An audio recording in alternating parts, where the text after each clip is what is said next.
శ్రీ అరుణాచలేశ్వరాయ నమః. గ్రంథం పేరు కపాలమోక్షం. ఒక ఆత్మయోగి ఆత్మకథ. గ్రంథ రచయిత పరమహంస. అధ్యాయం 57, 1వ భాగం. నాలాంటి రూపధారి కనిపించాడు. నా ఆజ్ఞాచక్ర అనుభవాలు. ఆజ్ఞాచక్ర అనుభవాలు నా డైరీలో. ఈ చక్ర జాగృతి, శుద్ధి, ఆధీన, విభేదన సమయాలలో నాకు కలిగిన భావాలు, అనుభవాలు నిజాయితీగా నా డైరీలలో రాసుకోవడం జరిగింది. అందరికీ తెలియాలనే ఉద్దేశంతో వాటిని యథాతథంగా ఇక్కడ ఇవ్వటము జరిగింది. తప్పుగా అనుకోవద్దు. వీటి వలన ఎవరికైనా ఇబ్బంది లేదా బాధ కలిగితే నన్ను క్షమించండి. అలాగే ఈ చక్ర అనుభవాలు, ఈ దైవిక వస్తువులు అనేవి మీకు మీ ఆరాధన బట్టి వస్తాయి. మీ ఆరాధన అనగా నిరాకార ఆరాధన అయితే మీకు ఈ చక్ర అనుభవాలు మాత్రమే కలుగుతాయి.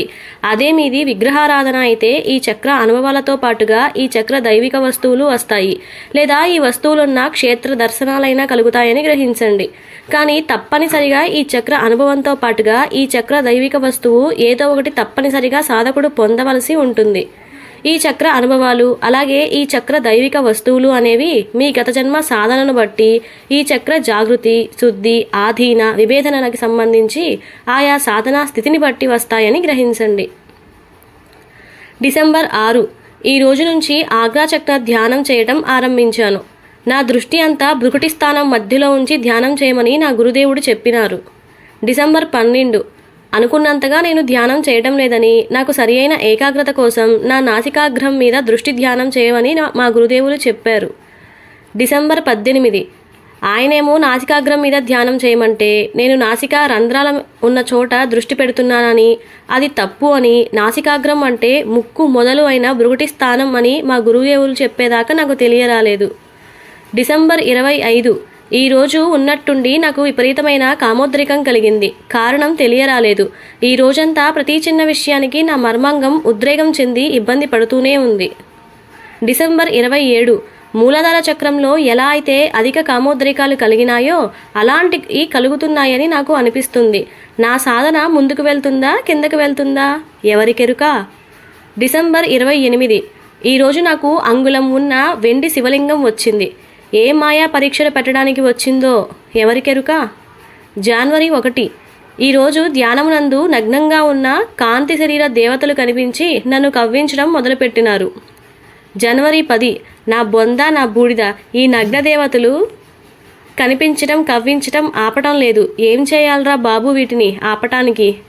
జనవరి 12 ఈరోజు నా ధ్యానమందు వివిధ దివ్యలోకాలలో వివిధ రతిభంగిమలు సంయోగ ప్రక్రియలు చేస్తున్న కాంతి శరీర స్త్రీ పురుషులు కనిపించారు. వీటి వలన కాషాయం ధరించిన కోరికలు కలగకుండా ఉంటుందా నా బొంద. జనవరి 18 ఈరోజు నాకు ధ్యానంలో పాములు కాపలా కాస్తున్న గుప్త నిధులు కనిపించాయి. అవి నిజమేనా ఏమో ఎవరికి తెలియాలి. ఇలా ఉండగా 27 రుద్రాక్షలున్న జపమాల నాకు సంప్రాప్తి అయినది. జనవరి 20 ఈరోజు నాకు ధ్యానంలో గుప్త నిధుల కాపలా కాస్తున్న తాంత్రిక దేవతలు కనిపిస్తున్నారు. కారణం తెలీదు. జనవరి 22 ఈరోజు నాకు మనుల మణికాంతులను ఇస్తున్న ఒక పెద్ద భోషానం లీలగా విచిత్రంగా ధ్యానం నందు కనిపించింది. ఇది నిజమేనా. జనవరి 25 నాకు కలిగే అనుభవాల గురించి గురుదేవుని అడిగినప్పుడు, నాయనా ఇవన్నీ కూడా ఆజ్ఞాచక్ర జాగృతి అనుభవాలే. అలాగే వీటి మాయలో అనగా కామమాయ, ఐశ్వర్యమాయ, గుప్త నిధుల మాయలో నీ మనసు పడుతుందా లేదా అని ప్రకృతి నీకు యోగ పరీక్షలు పెడుతుందని గ్రహించు. అలాగే ఈ చక్రమునకు అనుసంధానంగా మూలాధార చక్రం ఉంటుందని గ్రహించు. అందులో మానవ సంబంధాలు ఉన్న నగ్న స్త్రీలు కామమాయలో పెడితే ఈ చక్రమునందు నగ్న దేవతా స్త్రీలు అనగా రంభ, మేనక, ఊర్వశి, లజ్జాగౌరి ఇలాంటి వారు కామమాయ పరీక్షలు పెడతారని గ్రహించు. వీరిని చూస్తూ కలలో కూడా నీవు వీర్యస్కరణం కాకుండా చూసుకోవాలి. లేదంటే నీ కుండలిని శక్తి మణిపూరక చక్రం దగ్గరికి వెళ్ళిపోతుందని గ్రహించు. దీనికి ఈ చక్ర నిగ్రహ శక్తి కోసం మనం ఒక యంత్రమును పూజించాలి. అలాగే శ్రీకృష్ణుడు కూడా రాధాదేవి యంత్రమును, రామకృష్ణ పరమహంస శ్రీ కాళీమాత యంత్రమును, అలాగే మహాశివుడు తన ఉజ్జయిని క్షేత్రమునందు శంకు యంత్రమును పూజించి ఆరాధించినారని తెలుసుకో. కాబట్టి నీవు త్వరలో వీటి మాయలో పడకుండా ఉండగలిగితే ఒక దివ్య యంత్రం వస్తుంది. ఇది రాలేదంటే ఈ చక్రమాయలో నీవు పడినట్లే అన్నారు. మార్చి 5 ఈరోజు నా ముత్తాతలు తయారు చేసి ఆరాధించిన బాలాదుర్గాదేవి యంత్రం పూర్తి వివరాలు తెలిసినాయి. ఈరోజు ఈ యంత్రం యొక్క మూల బీజాక్షరాలు తెలిసినాయి. దీనిని ఇన్నాళ్ళు ఎలా పూజించాలో తెలియరాలేదు. ఈరోజే సంపూర్తిగా తెలిసింది. మార్చి 8. ఈ బంగారు రేకు యంత్రం పూజలో పెట్టినాను. ఇందులో దైవశక్తి ఉన్నదో లేదో చూడాలనే తపన మొదలైంది. అసలు యంత్రాలకు దైవశక్తి ఎలా బందీ అవుతుందో తెలుసుకోవాలి. మార్చి 16.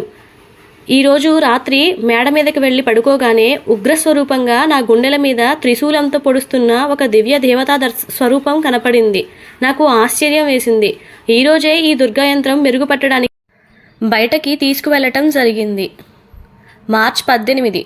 ఈరోజు విచిత్రంగా ఎవరి ప్రమేయం లేకుండా మా నీళ్ల ట్యాంకులో నీళ్లు బయటకు వచ్చి పూజాగదిని శుద్ధి చేసినాయి. చేసిన కారణాలు తెలియరాలేదు. మార్చి 22. ఈరోజు ఎందుకో దుర్గా యంత్రమును పూజ చేస్తుంటే నా భృగుటి స్థానం నుంచి వేడివేడి ఆవిర్లు బయటకు వస్తున్నట్లుగా విపరీతంగా అనిపించసాగింది. మార్చి 25. ఈ యంత్రం ఆరాధన చేస్తుంటే నా మనసు స్థిరమైన ప్రశాంతతను పొందుతుంది. ధ్యానంలో సమయమే తెలియటం లేదు. 4 గంటల నుంచి 6 గంటల దాకా ధ్యానంలో ఉండే స్థితికి వచ్చాను. ఆలోచనలు కూడా తగ్గటం ఆరంభించాయి. ఏప్రిల్ 10. ఈరోజు విచిత్రంగా నా శరీరం నుంచి వేడివేడి ఆవిర్లతో నా శరీరం ఉడికిపోతుంది. యంత్రశక్తిని నా శరీరం తట్టుకోలేకపోతుందా ఏమో. ఏప్రిల్ 15. ఈరోజు జ్వరం తగ్గించే టాబ్లెట్లు 10 వేసుకున్నా కూడా నాకున్న వేడి ఆవిర్లు తగ్గటం లేదు. పైగా నోటిలో తెల్లని పొక్కులు కూడా వస్తున్నాయి. మాట స్పష్టంగా రావటం లేదు. గొంతు నొప్పిగా ఉంది. విపరీతమైన తలపోటుగా ఉంది. వైద్యులకే అర్థం కాని రోగం నాకు వచ్చిందా ఏమో, ఎవరికి తెలుసు. కొండ నాలుకకు మందు వేస్తే ఉన్న నాలుక ఊడినట్లుంది. ఈ చక్రశుద్ధి కోసం యంత్ర ఆరాధన చేస్తే ఉన్నది పోయి కొత్త రోగాలు వస్తున్నాయా? వామ్మో, ఇప్పుడేం చేయాలి? ఏప్రిల్ 18. ఈరోజు రామకృష్ణ పరమహంస జీవిత చరిత్ర సినిమా చూడటం జరిగింది. ఆయనకి కూడా విపరీతమైన శరీర నొప్పులు, జ్వరం, అధిక వేడితో బాధపడినట్లుగా, ఎన్ని చల్లటి గుడ్డలు తలకు చుట్టుకున్నా కూడా తగ్గకపోవటం దృశ్యాలు చూసేసరికి నా కథ అర్థమైంది.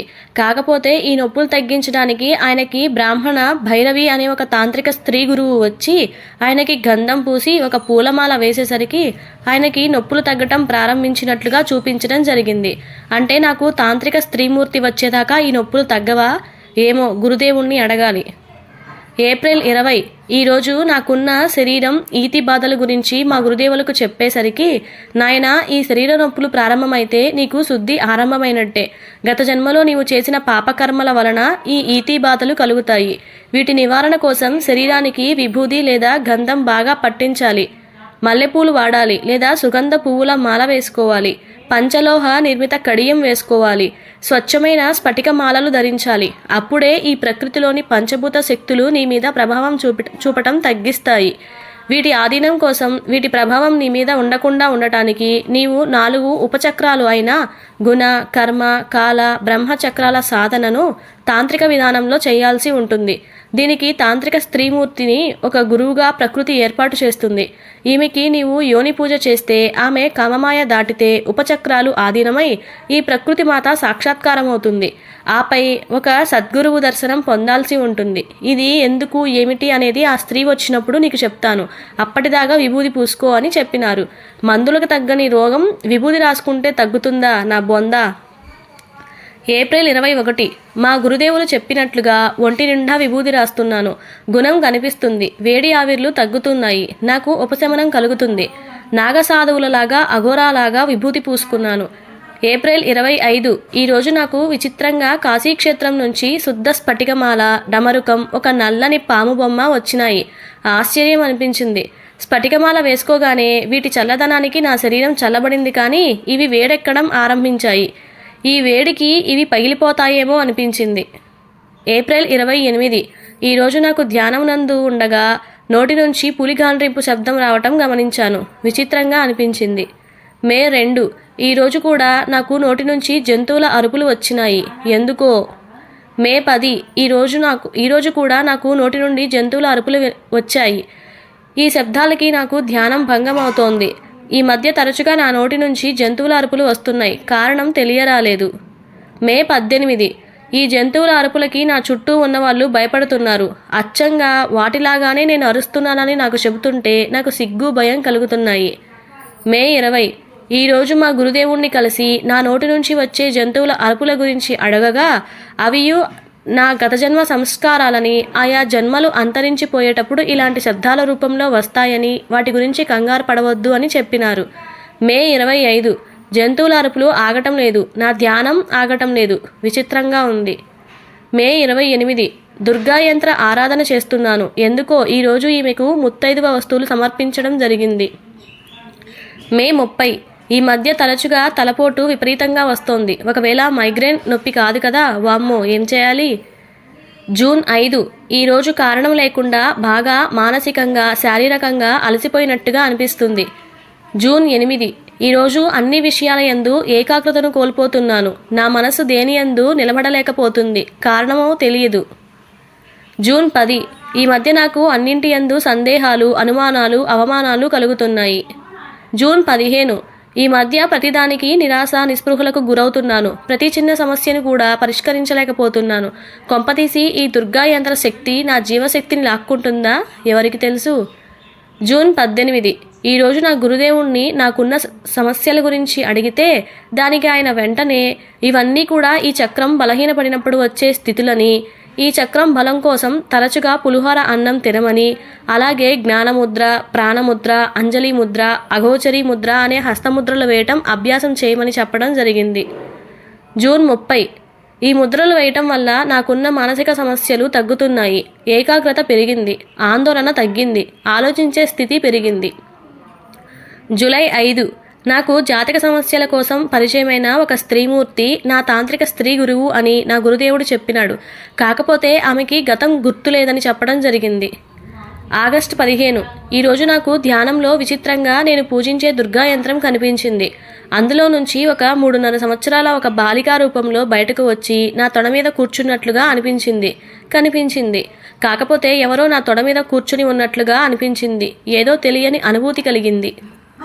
ఆగస్టు 20.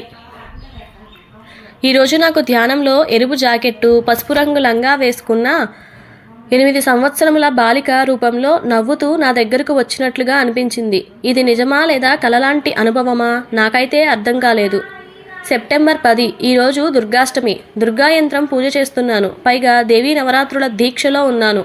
సుమారుగా 28 నుంచి 32 సంవత్సరాల వయసులో ఉన్న ఒక స్త్రీమూర్తి యంత్రం నుంచి బయటకు వచ్చి అటు ఇటు తిరుగుతూ మళ్ళీ ఈ యంత్రంలోనికి వెళ్ళిపోవడం నా కనులారా సజీవమూర్తిగా చూడటం జరిగింది. మొదట నాకు ఆశ్చర్యం వేసింది, ఆ తర్వాత భయం వేసింది. సెప్టెంబర్ 25. ఈరోజు నాకు ధ్యానంలో అలాగే మా ఇంటికి 45 సంవత్సరాల వయసు నుండి నల్లని చీరతో ఒక ఆవిడ వచ్చింది. మా అమ్మ దగ్గర ఉన్న నల్లని చీర అడిగి తీసుకుని వెళ్ళింది అని మా అమ్మ చెప్పింది. ఈ మధ్య ఈ దేవతా స్త్రీమూర్తులు నా వెంట ఎందుకు తిరుగుతున్నారో మా గురుదేవుణ్ణి అడగాలి అనుకుంటున్నాను. సెప్టెంబర్ 28.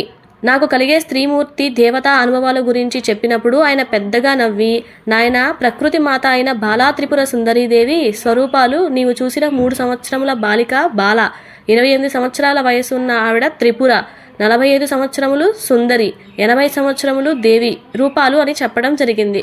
ఈమె సాక్షాత్కార మాయలో నిన్ను ఉంచాలని విశ్వ ప్రయత్నాలు చేస్తోందని గ్రహించు. నిన్ను తన ప్రకృతి మాయ అయిన జీవమాయ దాటకుండా చేస్తోందని గ్రహించు. నేను ఇప్పటిదాకా ఈమె మాయను కూడా దాటలేకపోయినాను. అలాగే రామకృష్ణ పరమహంసకి కాళీమాత అనే ప్రకృతి మాత మాయను దాటించడానికి తోతాపురి అనే సద్గురువు వచ్చినారని తెలుసుకో. సద్గురువు అంటే ఆత్మ సాక్షాత్కారమును పొంది ఇతరులకు శక్తిపాత సిద్ధి ద్వారా అనుగ్రహించే గురువు అని గ్రహించు. కాకపోతే ఇలాంటి మీ సద్గురువు కోసం ఈ చక్రం యొక్క 4 ఉపచక్రాలు అయిన గుణ, కర్మ, కాల, బ్రహ్మ చక్రములను దాటవలసి ఉంటుంది. అది కూడా తాంత్రిక విధి విధానంలో, అనగా పంచమకరాలు అంటే మద్యం, మాంసం, మత్స్యం, ముద్ర, మైథునం అనే ప్రక్రియలు చేయాల్సి ఉంటుంది. వీటికి నా తల్లి అనుమతి ఇవ్వకపోవడంతో, వీటిని చేయలేకపోవడంతో ఈ ప్రకృతి మాయను దాటలేకపోయినాను అని ఆయన నిజాయితీగా చెప్పేసరికి నాకు నోట మాట రాలేదు. నా సామిరంగా గొర్రె చచ్చింది అన్నమాట అనుకున్నాను. అక్టోబర్ 10. ఈరోజు పురాణ పురుష అయిన శ్రీ లాహిరి మహాశయుల జీవిత అనుభవాల గ్రంథం చదవటం జరిగింది.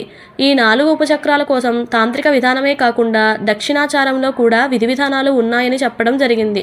అనగా మన కొండనాలిక యందు స్రవించే అమృతమును సేవించుట మద్యపానం అని, అలాగే కేచరి ముద్ర సిద్ధి పొందటమే మాంసభక్షణ అని, అలాగే ఆజ్ఞాచక్రంలోని త్రికోణంలోని త్రినదీ సంగమ స్థానం అనగా గంగా యమున సరస్వతి నదుల సంగమ స్థానం అని, ఇందులో సంచరించే శ్వాస ప్రశ్వాస అనే చేపలు తినటం మత్స్యం అని, అలాగే చిన్ముద్ర సాధన సిద్ధిముద్ర అని, మణిపూరక చక్రంలోని రా అనే బీజాక్షరం మరియు ఆజ్ఞాచక్రంలోని మా అనే బీజాక్షరమును అనుసంధానించడమే మైథునం అని చెప్పడం జరిగింది.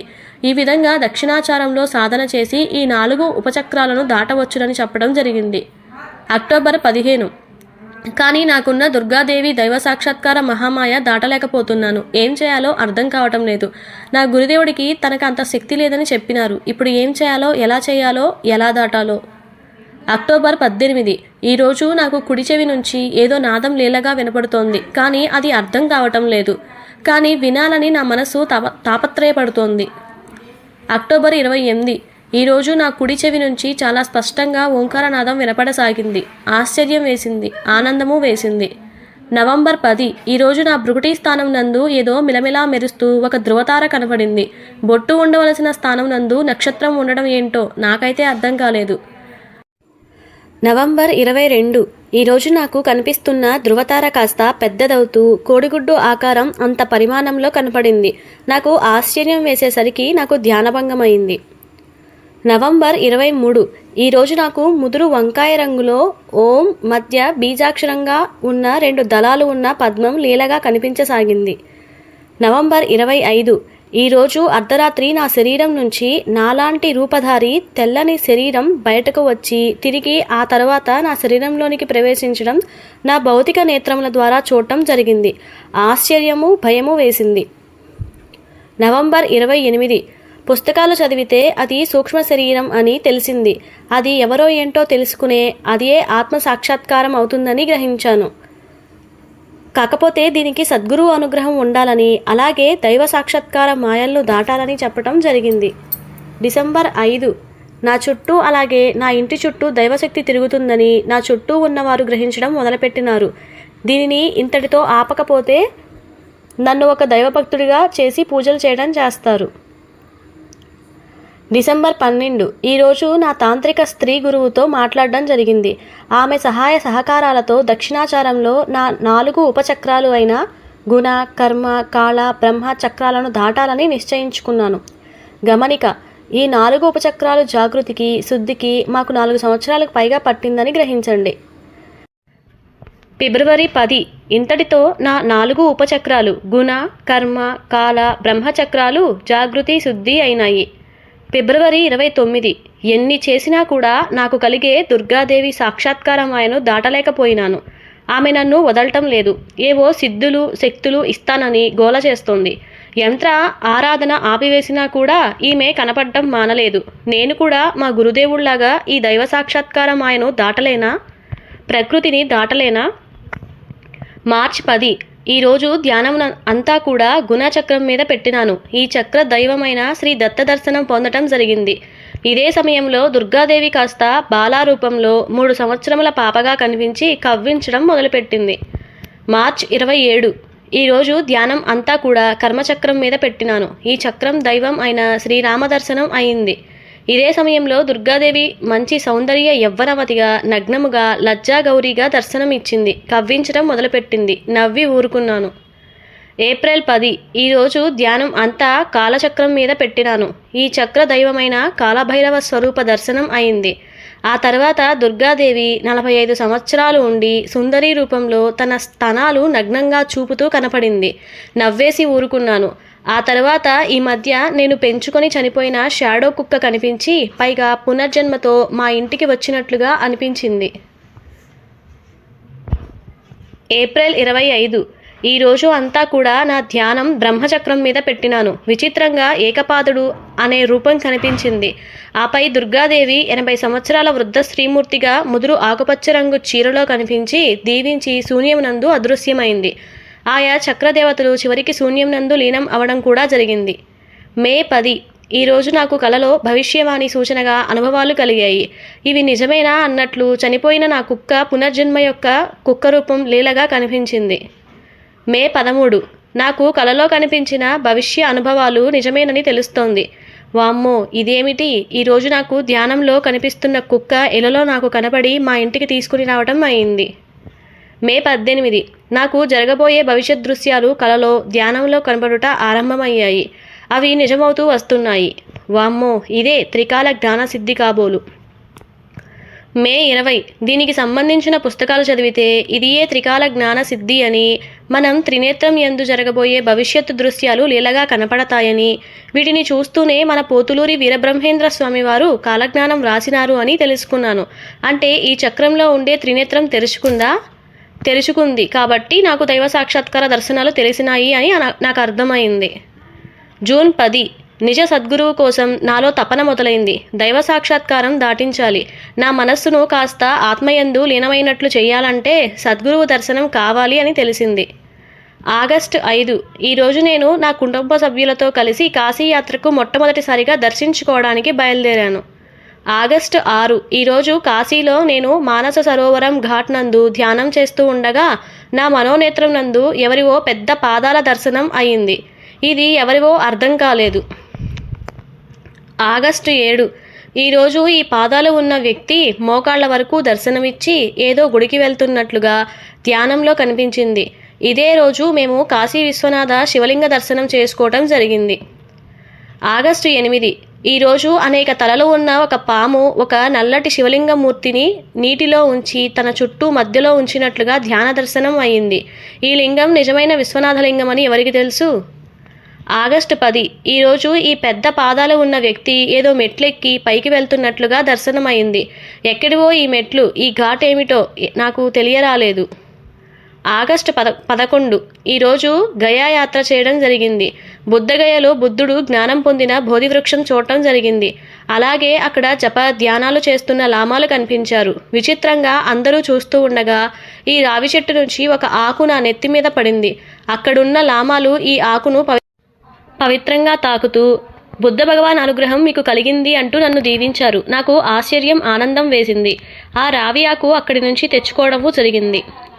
ఆగస్టు 12 ఈరోజు అయోధ్య యాత్ర చేయడం జరిగింది. శ్రీరాముడు నివసించిన ఇల్లు, సీతాదేవి ఉపయోగించిన వంట పాత్రలు, వారి దుస్తులు ఇలాంటివి చూడటం జరిగింది. వివాదాస్పద అయోధ్య మసీదు ప్రాంతం కూడా చూడటం జరిగింది. అలాగే రాబో కాలం రామమందిరం నిర్మాణ కట్టడాలు చెక్కుతున్న శిల్పాలు చూడటము జరిగింది. ఆగస్టు 13 ఈరోజు నైమిసారణ్య యాత్ర చేయడం జరిగింది. లలితాదేవి దర్శనం, బ్రహ్మచక్ర దర్శనం, రుద్రవనం, సూతముని ఆశ్రమం, అక్కడే శ్రీ వేదవ్యాస భగవానుని అనుగ్రహ దర్శన ప్రాప్తి పొందటం జరిగింది. ఆగస్టు 14 ఇలా 9 రాత్రులు కాశీనందు పూర్తి అయ్యేసరికి ఈరోజు వెనుతిరగడం జరిగింది. కానీ నాకు ధ్యానం నందు కనిపించిన ఆ పాదాలు ఎవరివో తెలుసుకోలేకపోయానని బాధ మాత్రం ఉన్నది. సెప్టెంబర్ 10 ఈరోజు స్వాతి వారపత్రిక యందు నాకు కాశీలో ధ్యానంలో కనిపించిన పాదముద్రలు ఉన్న శ్రీ త్రైలింగ స్వామి చరిత్ర కథనం చదవటం జరిగింది. అంటే ఈయనే నాకు సద్గురువు అని నాకు అర్థమైంది. ఎవరికైతే ఆజ్ఞాచక్రం జాగృతి, శుద్ధి, ఆధీనం కోసం ఈ చక్రక్షేత్రమైన కాశీయాత్రకి చేస్తారని తెలుసుకున్నాను. నవంబర్ 20 ఈరోజు మా అన్నతో కలిసి 2వసారి కాశీయాత్రకు బయలుదేరినాను. కాశీకి చేరుకున్నాను. నవంబర్ 21 ఈరోజు నాకు ధ్యానం నందు పాదాలు కనిపించాయి. ఈసారి త్రైలింగ స్వామి వారి మఠం దర్శనం చేసుకోవడం జరిగింది. నవంబర్ 22 ఈరోజు త్రివేణి సంగమం ప్రయాగ చేరుకోవడం జరిగింది. మునకలు వేయటము జరిగింది. నవంబర్ 23 ఈరోజు కార్తీక పౌర్ణమి. ఈరోజు రాత్రి దశాశ్వమేధ ఘాట్ యందు కార్తీక దీపారాధన చెయ్యాలని మేమిద్దరం అనుకున్నాము. కానీ అనుకోకుండా ఒక పెద్ద వానరం మా గదిలోకి వచ్చింది. దాన్ని చూడగానే హనుమంతుళ్లాగా అనిపించింది. అరటిపండు నేను ఇచ్చినాను. అది కొంత తిని కొంత వదిలిపెట్టి వెళ్ళిపోయింది. అనుకోకుండా ఈరోజు అర్ధరాత్రి హనుమాన్ గుడి ముందు కార్తీక దీపారాధన చేయటం జరిగింది. మర్నాడు తిరుగు ప్రయాణం చేసినాము. అక్టోబర్ 19 మళ్ళీ 1 సంవత్సరం తర్వాత మా శ్రీమతితో కలిసి 3వసారి 41 రోజుల పాటు ఉండే విధంగా కాశీయాత్ర చేయడం జరిగింది. ఈరోజు కాశీకి చేరుకోవడము జరిగింది. నవంబర్ 9 ఈరోజు శ్రీ త్రైలింగ స్వామి మఠం చేరుకున్నాను. నా గాయత్రి మంత్రధ్యానం చేసుకుంటున్న సమయంలో నా ధ్యానం నందు తిరిగి దుర్గాదేవి దర్శనాలు అవటం మొదలైంది. నాలో దిగులు మొదలైంది. అంటే ఈమెను నేను ఇంకా దాటలేదని ఆవేదన నాలో మొదలైంది. చచ్చిపోవాలని ఒక విధమైన నిరాశ, నిస్పృహ నన్ను ఆవరించింది. ఇంతలో శ్రీ స్వామివారు ఉన్న గదికి మా ఇద్దరిని లోపలికి పంపించినారు. అక్కడ ఉన్న చిన్నపాటి సమాధి లాంటి దాని మీద నా తల బాదుకోవడం ప్రారంభించాను. నుదుటికి గాయమైంది, రక్తం చిమ్మింది, దుర్గాదేవి సాక్షాత్కారం ఆగిపోయింది. ఆపై నా మనసు కాస్త ఆత్మయందు లీనమైనట్లుగా అనుభవం అవుతూ ఉండగా ఆత్మ కాస్త శ్రీ వేదవ్యాసుడిగా రూపాంతరం చెందేసరికి పవనానంద, పరమహంస పవనానంద, లేలే నేనే, నీవు నీవే నేను అనే మాటలు లీలగా వినిపిస్తూ ఉండేసరికి నాలో నాకే తెలియని మగత ఆవరించింది. సుమారు 3 గంటల పైగా నేను మామూలు స్థితికి రాలేదు. అంటే నా ఆత్మ వేదవ్యాస అంశ అని నాకు అర్థమైంది. ఈరోజు పరమహంస పవనానంద దీక్షానామమును పొందటం జరిగింది. నవంబర్ 11 కోడిగుడ్డు ఆకారం పరిమాణం దివ్య జ్యోతిలో ఈరోజు నాకు ధ్యానం నందు నా సూక్ష్మ శరీరం నీలివర్ణంలో కనిపించింది. గత జన్మల ఆపై స్మృతులు స్మరణకి రావటం మొదలైంది. వివిధ జంతు, వృక్ష, మానవ జన్మలు అనగా సుమారు 27 దాకా లీలగా కనిపించాయి. ఆ తర్వాత భవిష్యత్ జన్మలుగా మరో 27 దాకా కనిపించాయి. వామ్మో, సాధనలో విఫలమైతే భవిష్యత్ జన్మలు ఉంటాయని ఆలోచన రాగానే నాకు ధ్యానభంగమైంది. అంటే నాకు రుద్రగంధి విభేదనం అయిందని గ్రహించాను. నవంబర్ 15 ఈరోజు కాశీయందు నా భవిష్యత్తు జన్మ అయిన అమెరికాలోని లాస్ వేగాస్లోని ఆర్కిటెక్చర్ జన్మ యొక్క తల్లిదండ్రులు నాతో పాటుగా వేదకాశీ యాత్ర చేసినారు. నాకు ఆశ్చర్యం అనిపించింది. ఎందుకంటే గత రాత్రి ఈ ఇంగ్లీష్ తరపు దంపతులు నా రాబో జన్మకి నా కన్న తల్లిదండ్రులు అని కలలో కనిపించారు. ఉదయానికల్లా ఇళ్లలో కనిపించారు. నవంబర్ 18 ఈరోజు కాశీయందు నా గత జన్మల కర్మశేష నివారణ కోసం జపం చేయడం ప్రారంభించాను. నవంబర్ 22 ఇప్పటికీ కాశీ వచ్చి 30 రోజులు కావస్తోంది. నవంబర్ 25 నేను ఈరోజు ధ్యానంలో 16 గంటల పాటు నిర్విఘ్నంగా ఉండిపోయాను. అంటే సవికల్ప సమాధి స్థితిని పొందినాను అని నాకు అర్థమైంది. నవంబర్ 30 అక్కడున్న కార్తీక మాస చలి తీవ్రతకి నా శరీరం తట్టుకోలేకపోయింది. శ్వాస సమస్యలు మొదలయ్యాయి. చర్మం మీద దద్దుర్లు, దురదలు మొదలయ్యాయి. ఇక అంతటితో శ్రీ కాలభైరవ దర్శనం చేసుకుని తిరుగు ప్రయాణం మొదలుపెట్టాము. డిసెంబర్ 5 ఈరోజు నాకు సంపూర్తిగా దుర్గాదేవి దర్శనాలు ఆగిపోయాయని, నేను ప్రకృతి మాత మాయను దాటినానని, నాకు సవికల్ప సమాధి స్థితి కలిగిందని మా గురుదేవులు చెప్పడం జరిగింది. అలాగే ఒకసారి పంచభూత ధారణా ముద్రలు వేస్తే నాకు పంచభూతాలు అనగా భూమి, జలం, అగ్ని, వాయువు, ఆకాశం ఆధీనమై ప్రకృతి నేను చెప్పినట్లుగా వింటుంది అని చెప్పడం జరిగింది. ఇలా ఈ చక్రం నందు పంచభూతాలు తన ఆధీనంలో ఉంచుకొని ఆజ్ఞాపించే స్థితికి సాధకుడు వస్తాడని, అందుకే ఈ చక్రంను ఆజ్ఞాచక్రం అంటారని చెప్పడం జరిగింది. అసలు నిజంగానే పంచభూతాలు ఆధీనం అవుతాయా అనే చిన్నపాటి సందేహం నాలో మొదలైంది. సాధన మొదలైంది. డిసెంబర్ 25 ఈ ప్రకృతిలో నాకు చాలా బాగా ఇష్టమైంది ఏది అనగా స్ఫటిక శ్రీచక్రం నా చేతిలో సృష్టించబడింది. వామ్మో, ఇలా కోరికలు కోరటం మొదలైతే వాటికి అంతం ఉండదు అనిపించి కోరికలు కోరడం ఆపేశాను. అలాగే పంచభూత ఆధీన సాధనలు చేయటం ఆపివేసి ఆపై వచ్చే సహస్రార చక్రం మీద దృష్టి పెట్టడం ప్రారంభించాను. డిసెంబర్ 28 ఈరోజు ధ్యానం నందు ఈ చక్ర దైవాలైన శివకుటుంబం కనపడింది. ఆ తరువాత అర్ధనారీశ్వర తత్వం శివశక్తి సజీవ స్వరూపంగా లీలగా కనిపించి ఆపై శూన్యం నందు లీనమైంది. అంటే నామరూప శివశక్తి కూడా శాశ్వతం కాదని నాకు అర్థమైంది. దానితో సహస్రార చక్ర ధ్యానం చేయడం ప్రారంభించాను. ఇంతటితో ఈ చక్ర జాగృతి, శుద్ధి, ఆధీన, విభేదన అనుభవాలు సంపూర్తి అయినాయి. కానీ ఈ అనుభవ భావాలు కలిగినప్పుడు నాకు వివిధ రకాల ధ్యాన, ప్రత్యక్ష అనుభవాలు అలాగే జ్ఞానస్ఫురణలు కలిగినాయి. వీటిని ఒక చోట చేర్చి మీకు అందిస్తున్నాను. జాగ్రత్తగా చదివి అర్థం చేసుకోండి.